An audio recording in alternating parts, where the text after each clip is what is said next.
Good morning बच्चों। आज की क्लास में हम आपके लिए बहुत इंपॉर्टेंट और इंटरेस्टिंग टॉपिक लेकर आए हैं। टॉपिक का नाम है कथन और धारणा। इसे और किस नाम से हम जान सकते हैं? कथन और अवधारणा, कथन और पूर्व धारणा, कथन और अनुमान। इंग्लिश में कैसे होगा? Statement and assumptions. ठीक है, एजम्पशंस। एजम्पशंस का मतलब होता है धारणा। कुछ कथन आपको दिया जाएगा, मतलब दो धारणाएं आपको दी जाएगी। अब आपको करना क्या है, इसमें आपको जो धारणाएं दी गई हैं, ठीक है, इस क्वेश्चन में हम कैसे करेंगे? देखिए, आपको जो धारणाएं दी गई हैं, इसके ये जो धारणाएं हैं क्या कथन में सन्निहित है, क्या ये कथन में शामिल है, क्या इन धारणाओं के अकॉर्डिंग, के अनुसार कथन बनाया गया है। इसमें हम उल्टा देखेंगे, कथन और तर्क, कथन और निष्कर्ष, वो दोनों टॉपिक बिल्कुल अलग है। ये तीसरा टॉपिक है कथन और धारणाओं का, ये टॉपिक बिल्कुल अलग है। अब देखिए, option A B C D दिया जाता है। जैसे ए में दिया है, यदि केवल पूर्व धारणा एक सन्निहित है, यदि केवल पूर्व धारणा दो सन्निहित है, यदि एक अथवा दो सन्निहित है, यदि ना तो एक ना ही दो सन्निहित है। सन्निहित का मतलब होता है क्या ये जो धारणाएं हैं, ठीक है, ये जो धारणाएं हैं क्या ये कथन में सम्मिलित हैं, शामिल है, क्या ये जो कथन कहा गया है वो इन धारणाओं के हिसाब से कहा गया है। ठीक है, तो यहाँ पर कथन पहले नहीं आएगा, यहाँ पर पहले धारणाएं आएंगी। आप कुछ धारणा बनाओगे, पूर्व अनुमान लगाओगे या अनुमान लगाओगे या कुछ अवधारणा होगी, उसके बाद कथन आएगा। तो हम क्या करेंगे, नीचे से ऊपर की तरफ देखेंगे कि हमारा आंसर इनमें से कौन सा आएगा। ये जो धारणाएं हैं ये कथन में इनका मीनिंग आना चाहिए। जो हमने सोचा है क्या वो हमारे कथन में व्यक्त हो रहा है, जो हम चाहते हैं, सोच रहे हैं, क्या वो हम कथन में कह पा रहे हैं। अगर कह पा रहे हैं तो ठीक है कथन, और नहीं कह पा रहे हैं तो आप वो कथन को गलत करेंगे। चलिए एक ही क्वेश्चन करके करते हैं। थोड़ा सा लॉजिक वाला तो क्वेश्चन है ही, रीजनिंग वाला क्वेश्चन है, तब तो क्वेश्चन है ही। थोड़ा सा ध्यान से देखेंगे तो ये क्वेश्चंस आपसे बनने लगेंगे। ये क्वेश्चंस को बिल्कुल छोड़ के मत आइए। स्कोरिंग है और ये मेरे पास पेपर है 2018-19 का पेपर है। इस पेपर में बहुत सारे क्वेश्चंस तर्क, निष्कर्ष और धारणाएं वाले क्वेश्चंस आए हुए हैं। आप इसको एक बार जरूर चेक कर लीजिएगा। ये देखिए, इसमें आए हुए बहुत सारे क्वेश्चंस हैं। चलिए, हम एक एग्जाम्पल है, ये मैंने आपको समझाने के लिए एग्जाम्पल अपने से लिया हुआ है। क्या है, पहले हम धारणाएं पढ़ लेते हैं। क्या दिया है, फूल और लाइट्स सस्ते हैं, पहली धारणा। दूसरा है घर पर बेटी की शादी है। ठीक है, अब आप खुद सोचिए, घर पर बेटी की शादी है तो घर को क्या करेंगे, सजाएंगे, साफ सफाई करेंगे, सुंदर सुंदर अपने घर को फूलों से, लाइट से सजाएंगे, डेकोरेट करेंगे।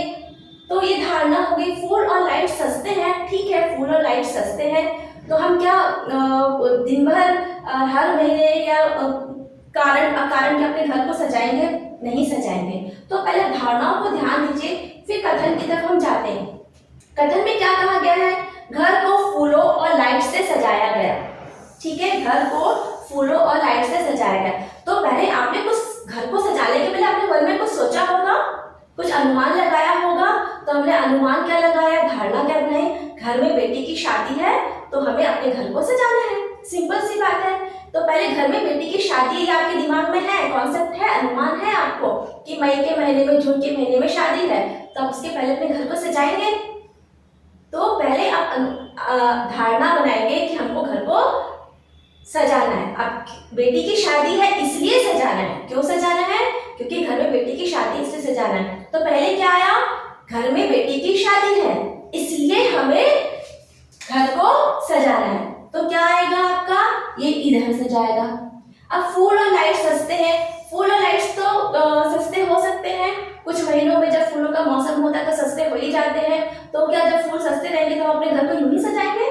कुछ कारण होना चाहिए घर को सजाने के लिए। लाइट्स भी हम कभी लगाते हैं, या तो घर में कुछ फंक्शंस होता है या दीपावली के समय लाइट लगाते हैं। सिर्फ लाइट्स इसलिए लगाते हैं कि सस्ते हैं, इसलिए कभी भी लगा लो, मई के महीने में लगा लो लाइट्स, है ना? ऐसा तो होता नहीं है। तो पहले धारणाएं बनाएंगे, उसके बाद कथन कहेंगे। तो घर पर बेटी की शादी है, ये हमें पता है, अनुमान है, इसीलिए हमने घर को फूल और लाइट से सजाया, ना कि फूल और लाइट सस्ते सस्ते हैं, तो ये धारणा आपकी गलत होगी और ये धारणा आपकी सही होगी। इस सिंपल तरीके से मैंने आपको कोशिश की समझाने की। तो यहाँ पे कौन सा विकल्प में टिक करेंगे? यदि केवल पूर्व धारणा एक सन्निहित है, नहीं, हमारी ये जो धारणा है इसमें सन्निहित कहीं नहीं है। कथन में कहीं नहीं लिखा गया है कि लाइट्स और फूल सस्ते हैं। ये धारणा कहीं भी कथन में छुपी हुई नहीं है। हमें क्या करना है, जो धारणाएं हैं उसे खोजना है। कथन में क्या ये धारणा को ध्यान में रख के कथन कहा गया है कि नहीं, फूल और लाइट सस्ते हैं, सस्ते का जिक्र यहाँ कथन में नहीं हुआ है, सस्ते के बारे में कोई बातचीत नहीं की गई है। तो क्या आएगा आंसर हमारा? यदि केवल पूर्व धारणा एक सन्निहित है, ये आपका उत्तर होगा करेक्ट। तो चलिए, ये बेसिक कॉन्सेप्ट है, धीरे धीरे हम अपने कॉन्सेप्ट्स को क्लियर करते जाएंगे।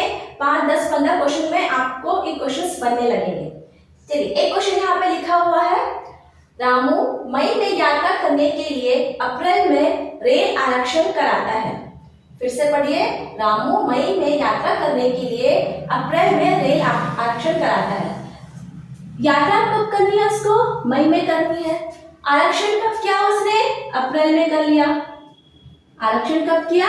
अप्रैल में कर लिया। अब धारणाएं क्या है? जैसे कि सबको पता है, अगर आपको मई के महीने में कहीं जाना है बाहर घूमने, तो हम 1 महीना पहले रिजर्वेशन करवा सकते हैं। ये सुविधा हमें रेलवे की तरफ से मिली हुई है, ताकि हम आराम से कंफर्म रिजर्वेशन में आराम से जा सके, अपनी यात्रा कर सके, कोई विघ्न बाधा ना आए।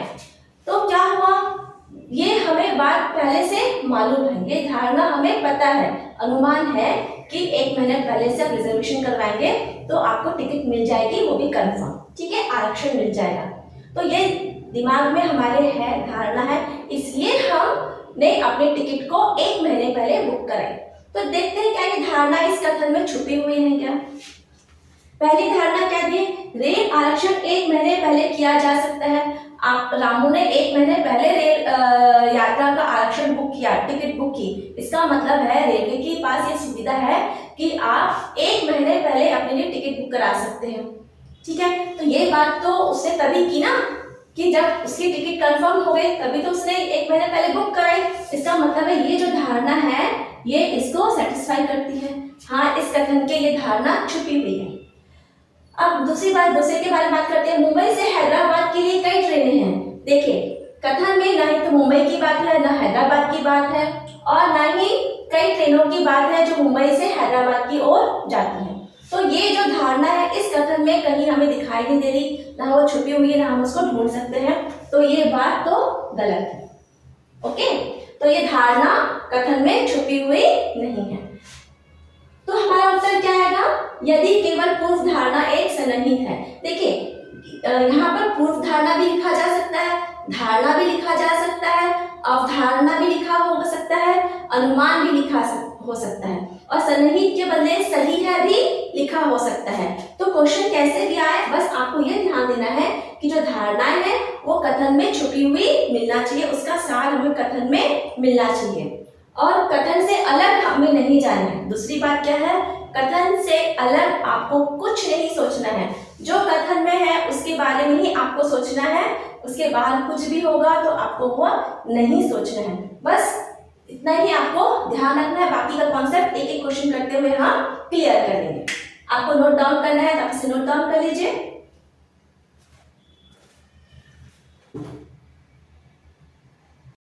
अगला क्वेश्चन देखिए क्या लिखा है।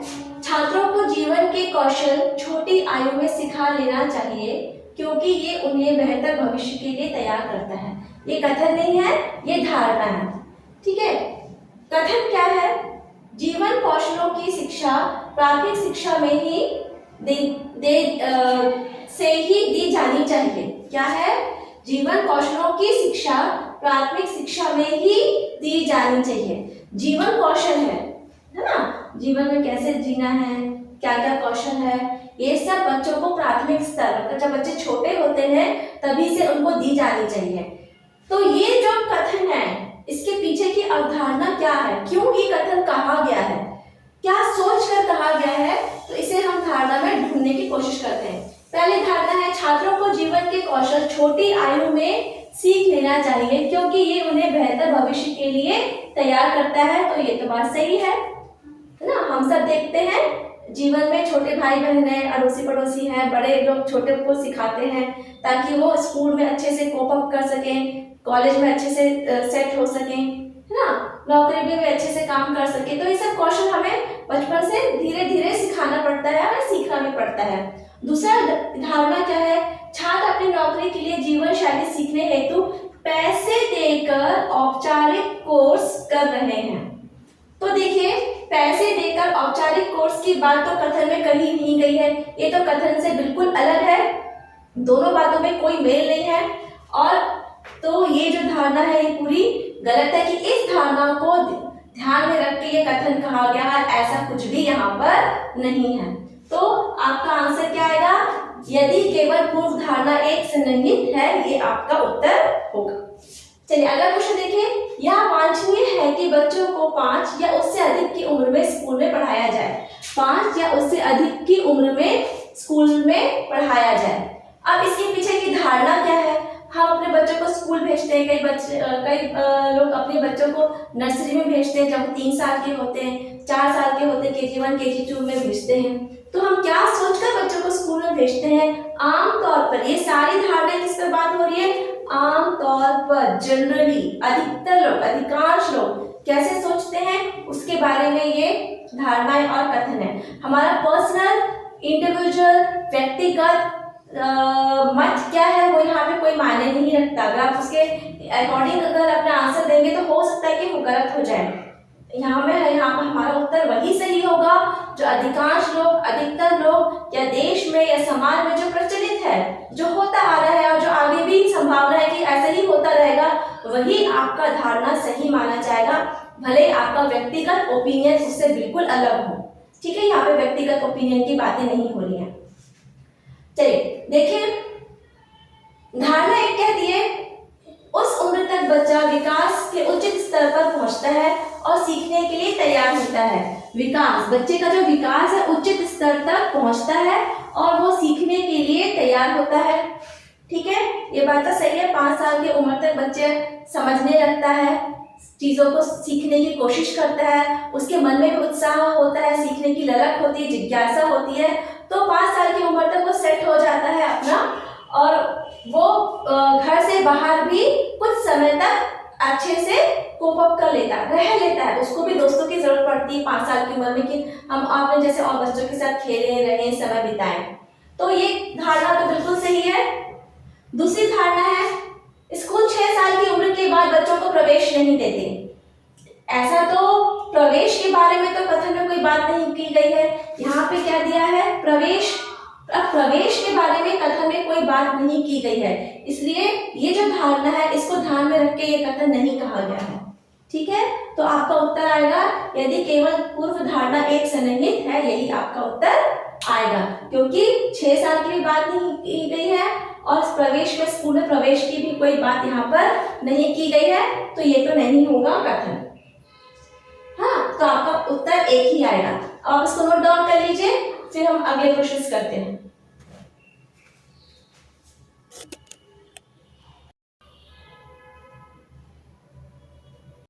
देखिए अगला क्वेश्चन क्या लिखा है,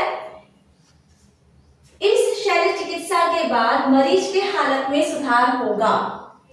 धारणा क्या है, इस अवस्था में मरीज की शल्य चिकित्सा की जा सकती है। ये बात तो बिल्कुल सही है। देखिए, इस अवस्था में मरीज की शल्य चिकित्सा की जा सकती है। जब आप शल्य चिकित्सा करेंगे, ऑपरेशन करेंगे, ठीक है, इस अवस्था में तभी तो मरीज की हालत में सुधार होगा। ऑपरेशन के बाद ही मरीज के हालत में सुधार होगा। इसका मतलब है ये धारणा यहाँ इस कथन में छुपा हुआ है। फिर से देखिए, इस शल्य चिकित्सा के बाद मरीज की हालत में सुधार होगा, यह आपका कथन है। दूसरी धारणा में क्या लिखा है, इस अवस्था में मरीज की शल्य चिकित्सा नहीं की जा सकती है। क्या लिखा है, नहीं की जा सकती। जब आप ऑपरेशन करेंगे ही नहीं तो मरीज की हालत में सुधार कैसे होगा। ठीक है, तो इसका मतलब ये है कि ये जो धारणा है शल्य चिकित्सा की जा सकती है, यही धारणा इस कथन में छुपा हुआ है, तभी मरीज की हालत में सुधार होगा। तो आपका उत्तर क्या आएगा? पहला, यदि केवल पूर्व धारणा एक सन्निहित है, इम्प्लिसिट है, इसको इंग्लिश में क्या कहते हैं? इम्प्लिसिट्स। और ये इम्प्लिसिट कहते हैं और ये सब क्या है? एजम्पशंस। धारणाओं को इंग्लिश में क्या बोलेंगे? एजम्पशंस। और कथन को कहेंगे स्टेटमेंट और सन्निहित को कहेंगे इम्प्लिसिट। ठीक है, चलिए अगला क्वेश्चन देखते हैं। सभी को रोमांचक कहानियां पढ़ना पसंद है। सभी को रोमांचक कहानियां पढ़ना पसंद है। केवल रोमांचक कहानियां पठन सामग्री है, ये पहली धारणा है। क्या कह रहा है? केवल, यहाँ पे आप ध्यान दीजिए, केवल आ गया आपका, केवल पठन सामग्री। अब आप खुद बताइए, क्या पठन सामग्री में केवल और केवल रोमांचक कहानियां होती हैं?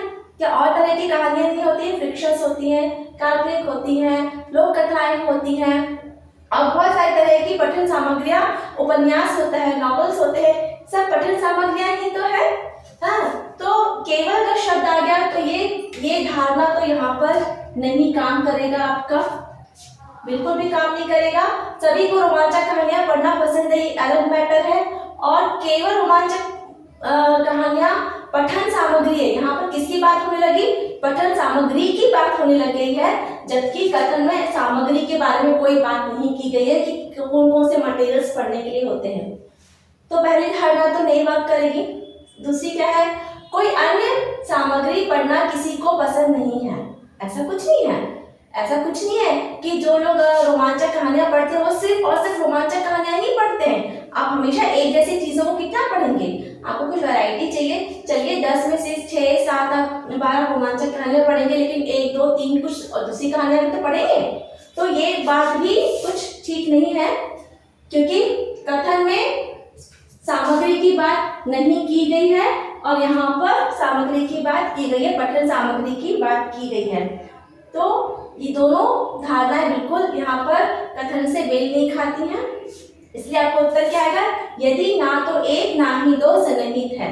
क्या आएगा? यदि ना तो एक ना ही दो सन्निहित है, क्योंकि ये जो भावनाएं हैं ये कथन में बिल्कुल भी छुपी हुई नहीं है। हम सिर्फ रोमांचक कहानियां ही नहीं पढ़ते और लोगों को रोमांचक कहानियां के अलावा और भी बहुत कुछ पढ़ना पसंद है। ठीक है, चलिए अब आप इसको नोट डाउन कर लीजिए।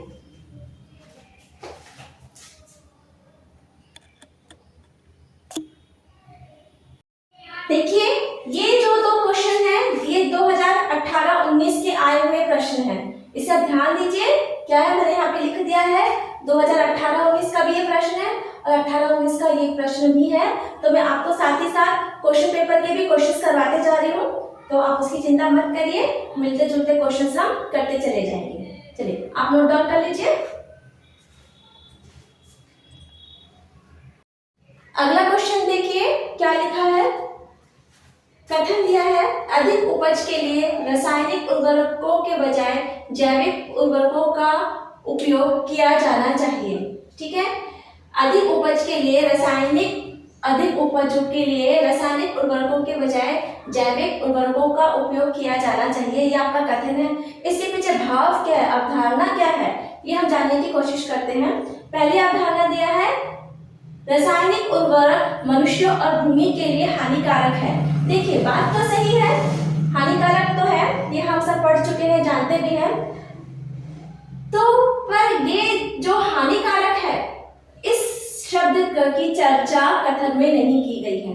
हानिकारक की बात कथन में नहीं कही गई है, दोनों का कोई मेल नहीं है। कथन बिल्कुल कुछ अलग जा रहा है और जो धारणा है बिल्कुल अलग जा रही है। अभी हम यहाँ पे किसकी बात कर रहे हैं? अधिक उपज के लिए बात कर रहे हैं, हानि के लिए कोई बात नहीं कर रहे हैं, भूमि के बारे में भी बात नहीं कर रहे हैं। अभी हमारा सिर्फ के ध्यान क्या होना चाहिए, अधिक उपज की बात हो रही है, उसी पर ध्यान देना चाहिए।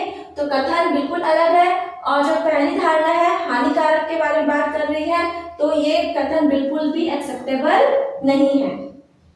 सेकंड क्या दिया है, सही है, लेकिन यहाँ पर वो अवधारणा यहाँ पर काम नहीं कर रही है। ठीक है, ये हानिकारक का जो अवधारणा है वो कथन में कहीं छुपी हुई नजर नहीं आ रही है। चलिए आगे बढ़ते हैं। सेकंड अवधारणा क्या है, रासायनिक उर्वरकों की तुलना में जैविक उर्वरक अधिक उपज प्रदान करते हैं। ये देखिए, ये आपकी जो अवधारणा है ये यहाँ पे छुपी हुई है कथन की। ठीक है, क्या है, अधिक उपज प्रदान करते हैं, इसलिए ये बात कथन में कही गई है।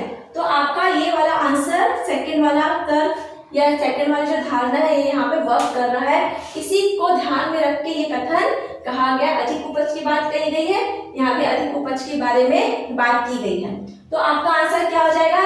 यदि केवल पूर्व धारणा एक सन्निहित है। आगे बढ़ते हैं। स्कूल में प्रत्येक छात्र का जन्मदिन मनाया जाना चाहिए। स्कूल में प्रत्येक छात्र का जन्मदिन मनाया जाना चाहिए। अब इसके पीछे की अवधारणा क्या हो सकती है? आप खुद सोचिए। आप स्कूल में अपने फ्रेंड्स का बर्थडे मनाते हैं, उसके लिए छोटे से कुछ गिफ्ट्स लाते हैं, चॉकलेट्स लाते हैं। 4, 5, 6 बच्चों का एक ग्रुप भी होता है, कई बार ग्रुप बड़ा भी होता है, कई बार बहुत बड़ा होता है, कई बार पूरी क्लास के साथ हम इन चीज़ों को शेयर करते हैं। असेंबली में भी सब चीज़ों को शेयर करते हैं। क्यों शेयर करते हैं? है ना, सवाल क्या है इसके पीछे की अवधारणा, हमारी धारणाएं, मंशा या क्या होती है? इसमें सिर्फ सिंपल सा ये वर्क करता है कि हम सब मिलके एक फंक्शन को सेलिब्रेट करें, है ना। कोई खुश है तो उसकी खुशी में हम भी शामिल हो जाएं, ठीक है। उससे उसकी खुशी बढ़ जाएगी, वो हमसे और अधिक प्रसन्न रहेगा, हम उसको खुश रख सकते हैं। तो ये एक होता है सामूहिक या गेट टुगेदर की भावना इसमें आती है। सबको मिलजुल कर किसी फंक्शन को, ओकेजन को सेलिब्रेट करने की जो भावना होती है, सामाजिक भावना होती है, वो अधिक होती है। इससे खुशियां बढ़ती हैं, ठीक है। तो त्योहार भी हम इसीलिए मनाते हैं, सब मिलजुल कर। तो संदेश तो बच्चों के पास यही जाता है कि कोई भी त्योहार हो, कोई भी ओकेजन हो, अकेले मत रहिए, सब मिलकर आपकी खुशी में शामिल होंगे तो खुशियां और बढ़ जाएंगी। ये सबके मन में अवधारणा होती है। इसलिए हम फंक्शंस, बर्थडेज, पार्टीज और शादियां में इतने सारे लोगों को इसलिए बुलाते हैं, ठीक है। तो ये क्वेश्चन तो है आपका 2018-19 का आया हुआ क्वेश्चन है। तो चलिए देखते हैं पीछे की अवधारणा क्या दी गई है। पहला दिया गया है छात्र आकर्षित होंगे, तो ये तो कोई कारण नहीं हुआ। स्कूल में छात्र सिर्फ बर्थडेज मनाने, पार्टीज मनाने और गेट टुगेदर करने या होली दिवाली का त्यौहार या एनुअल डे, स्पोर्ट्स डे मनाने के लिए तो स्कूल नहीं जाते हैं। बच्चे स्कूल क्यों जाते हैं? पढ़ने जाते हैं, ठीक है। सर्टिफिकेट्स मिलेगा, वो ग्रेजुएट बनेंगे, 10th 12th करेंगे, पढ़ेंगे, लिखने सीखने के लिए वो स्कूल जाते हैं। बर्थडेज मनाने, स्पोर्ट्स डे, एनुअल डे मनाने के लिए नहीं जाते हैं। तो ये तो कोई कारण नहीं हुआ। और हर स्कूल में अलग अलग सिस्टम होता है, हर स्कूल का एक जैसा सिस्टम भी नहीं होता है। तो ये तो वर्क यहाँ पर अवधारणा वर्क नहीं करेगी। तो इस कथन के पीछे की मूल अवधारणा क्या है? वो यही है, एक संदेशा बच्चों तक पहुंचाना है, एक साथ मिलकर किसी भी फंक्शन का आयोजन करना, ठीक है। तो इसका तर्क सेकंड ही सही होगा। तो आंसर क्या आएगा?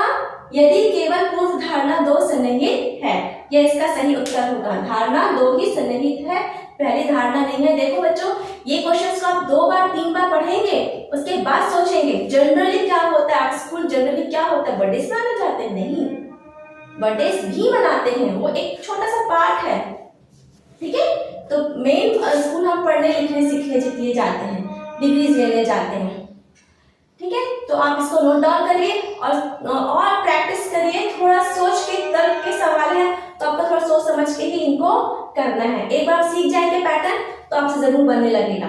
चलिए आप नोट डाउन कर लीजिए तब तक। ये 18-19 का आया हुआ सवाल है।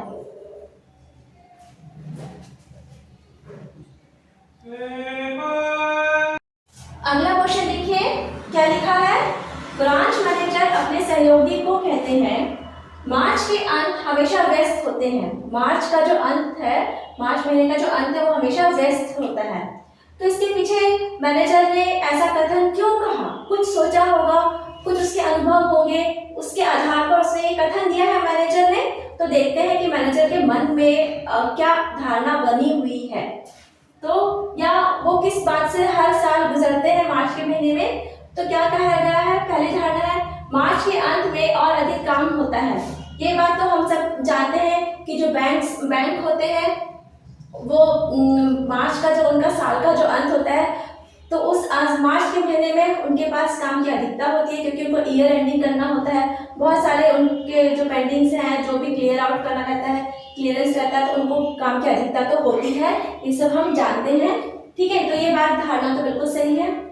दूसरी धारणा क्या है? समय पर काम कमी के कारण, समय पर काम ना होने के कारण होना चाहिए, बहुत अधिक काम एकत्र हो जाता है ना। काम ना होने के कारण, ना होने के कारण बहुत अधिक काम एकत्र हो जाता है। तो ऐसा तो बिल्कुल नहीं है, ये बिल्कुल गलत है, क्योंकि बैंक में क्या होता है, रोज का काम वो रोज ही करते जाते हैं, पेंडिंग वर्क उनके पास कुछ खास होता नहीं है। ये कुछ अलग बात कह रही है धारणा, और ये बात कुछ अलग हो रहा है। यहाँ पेंडिंग काम के बारे में बात हो रहा है, यहाँ पेंडिंग काम के बारे में कोई बात नहीं की गई है। तो मार्च के अंत में काम की अधिकता होती है, इसलिए मैनेजर ने ये कथन कहा है। ये मंशा थी उसके पीछे कहने की, ये बिल्कुल मंशा नहीं थी कि हम काम नहीं करते हैं, हमारा काम इकट्ठा होते होते बहुत सारा हो जाता है, ऐसी कोई बात नहीं है। ठीक है, अगला क्वेश्चन देखें। महापौर ने अपने सचिव से कहा, हर शहर में पारिस्थितिकी होना चाहिए। पारिस्थितिकी क्या है? इको पार्क, जहाँ पर पेड़ पौधों की अधिकता होती है, बहुत पेड़ पौधे होते हैं, उसको बोलते हैं पारिस्थितिकी पार्क। देखिए, धारणा एक क्या कह रही है? पारिस्थितिकी पार्क हरित क्षेत्र में सुधार करता है। पारिस्थितिकी क्या होता है? इको पार्क, जहाँ पे बहुत पेड़ पौधे होते हैं, वो पार्क कहलाता है, इको पार्क। तो धारणा है पारिस्थितिकी पार्क हरित क्षेत्र में सुधार करता है, तो बिल्कुल सही बात है, क्योंकि वहाँ बहुत पेड़ पौधे होते हैं और वहाँ पे आजकल जो पेड़ की कटाई हो रही है, पेड़ों की कमी हो रही है, तो ये पार्क है कुछ हद तक हमारी मदद करते हैं हरियाली वापस लाने में। सेकंड धारणा है पारिस्थितिकी पार्क हरित क्षेत्र में सुधार नहीं करते, ये तो बिल्कुल ही गलत है, क्योंकि पारिस्थितिकी पार्क का मतलब ही होता है पेड़ पौधे, खूब सारी हरियाली, तो नहीं तो होगा ही नहीं करता क्या होता, करता ही है। तो आपका उत्तर क्या आ जाएगा? यदि केवल पूर्व धारणा एक सन्निहित है। ठीक है, चलिए अगला क्वेश्चन देखिए। श्रवण को उसके पूरे कैरियर में हमेशा प्रथम श्रेणी में अंक प्राप्त हुए। उसके पिता रमेश ने अपने भाई से कहा, क्या है? श्रवण को पूरे कैरियर में हमेशा प्रथम श्रेणी में अंक प्राप्त हुए हैं, ऐसा उसके पिताजी ने अपने भाई से कहा है। तो धारणा क्या है इसके पीछे देखते हैं। श्रवण ने एमबीबीएस किया है, पहली धारणा। श्रवण एक अभियंता है, अभियंता मतलब इंजीनियर, एमबीबीएस मतलब डॉक्टर। ठीक है, तो जो धारणा है कि श्रवण अब एक इंजीनियर है, तो धारणा और कथन में कोई मेल है ही नहीं, कोई कॉमन बात नहीं है, क्योंकि जो कथन में उसने जो डिग्री हासिल की है उसके बारे में कोई चर्चा नहीं की गई है। ठीक है, सिर्फ उसकी पढ़ाई के बारे में बताया है, रिजल्ट्स के बारे में बताया कि वो हमेशा प्रथम श्रेणी में आता था, बस इतना ही बताया गया है। ये नहीं बताया गया है कथन में कि वो इंजीनियर है कि डॉक्टर है, उसने कौन सी पढ़ाई की है। इसलिए ना तो कथन एक, धारणा एक, ना ही तो धारणा दो इस कथन में सन्निहित है। ये दोनों धारणाएं, ये एमबीबीएस, श्रवण एमबीबीएस क्या है, डॉक्टर है कि इंजीनियर है, ये बात कथन से हमें कहीं भी समझ में नहीं आता कि ये बात बताई गई है कि श्रवण डॉक्टर है कि श्रवण इंजीनियर है। कथन से हमें बिल्कुल भी ये बात समझ में नहीं आती है। कथन कुछ और बात कह रहा है और धारणाएं कुछ और है। तो आपका उत्तर क्या होगा? यदि ना तो एक ना ही दो सन्निहित है। ठीक है, अब आप इसको नोट डाउन करिए। अच्छा क्वेश्चन था ये भी एक।